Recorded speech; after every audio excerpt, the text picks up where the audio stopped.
What's good, you guys? This is West Coast Cam, and this is officially my first loop tutorial video. Definitely gonna have more in the future. Appreciate every single one of you for tuning in. You guys are all day one, so I definitely appreciate it. The first video is gonna be a dark little baby tutorial, so let's get it. All right, let's get right into it. I'm gonna play the final loop for you right now so you hear that, and then I'll break it down.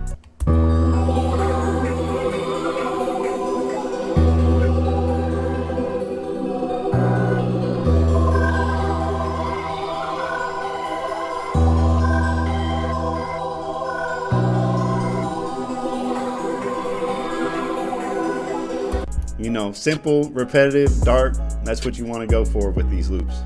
So the first sound, I use Electra X. All right, so this is what I started with.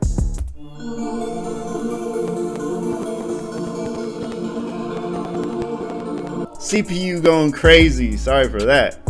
But basically, I just started with this little region right here. Just right here. And that was it. I just added a couple notes on the top. And then all I did was copy and paste that region right there over.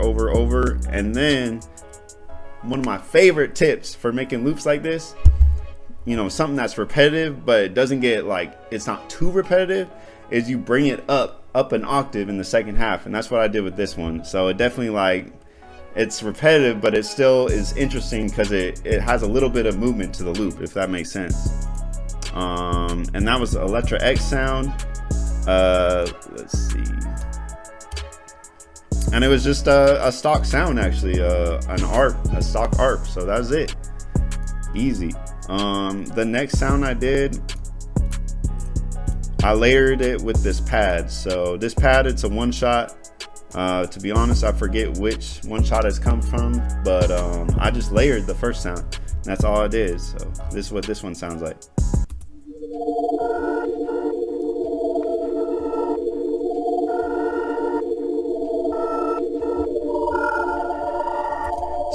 So again, like, keep it repetitive, keep it simple. And one way you can do that is by layering sounds. You don't want too many sounds going crazy because it's just going to be like too much. So for these, you know, layering is going to be key. And that's what I did with this one. I just layered it with this pad, and, you know, just to give it that little, it's got that eerie, you know, that eerie sound to it. And then I added this bell. This bell, I'm telling you, bells are everything in these dark loops. Like, bells go crazy. So definitely, like, take advantage of bells. I love using bells in these loops. This bell comes from the Contact Bake Mallet Flux.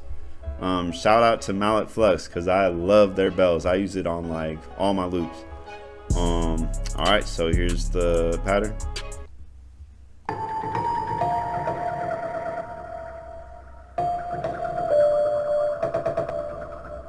And then once again, I just brought it down another octave.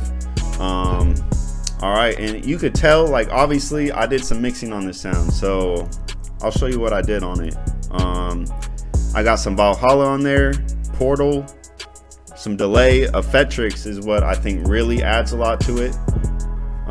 It's got this little stutter right here. It's called a loop, I guess.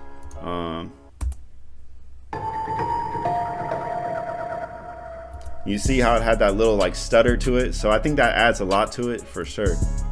The next sound is another Electra X sound. This one's the strings.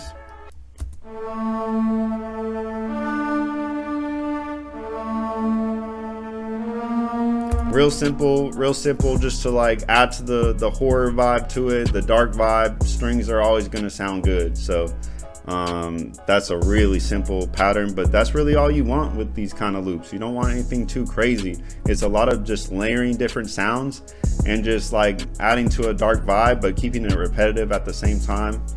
That's it. This next sound is actually a piano.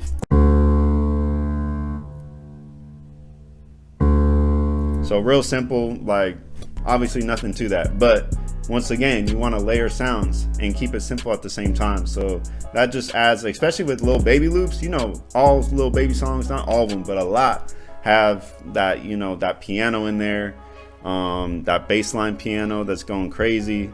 So added that. And then the last thing I added to this loop was this texture. You can see it's from Producer Grind. Textures, I feel like textures add so much to loops. Honestly, almost every loop I make, I add some sort of texture to it, just because I feel like personally it just adds a lot of like vibe to it without doing too much. You can't really tell, but you can hear it, but you can't really put your finger on it what it is. So this is what it sounds like. It's a basketball, so it's just like, you know, kids playing basketball. There's a little like siren in there or whatever, or buzzer. That's what, I don't play basketball. There's a buzzer in there. This is what it sounds like. And I actually cut it. So originally this loop, this texture would have been just playing this entire time, like, you know, straight from here, and it would have finished here. But I actually cut it. And to be honest, I don't really know exactly why I did that. I think it was just something I heard. I was like, it was too much having the texture play this entire time of the loop. So I just cut it where I felt like it sounded right. And that's it. Like, you know, it's only a few sounds, kept it real simple, a lot of layering. And just, you know, you just want to add little things to, you know, create that vibe to it. So, you know, once again, I'll play the final loop right here.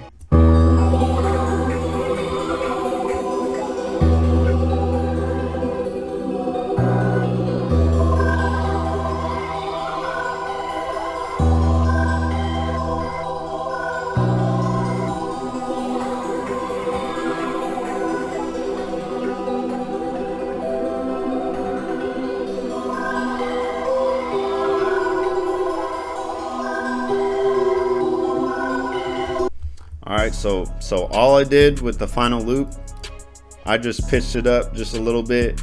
I like personally, I almost never make the loop and then just keep it that pitch. I always am changing the pitch, especially when I'm making the loop. I like to change the pitch because it really keeps things fresh. If you keep hearing the same loop over and over again, it gets a little too much. So if you change the pitch, then it'll give you new ideas and spark new ideas. So that's just a little tip. All right, man, that's it. Appreciate you guys tuning in to my first video.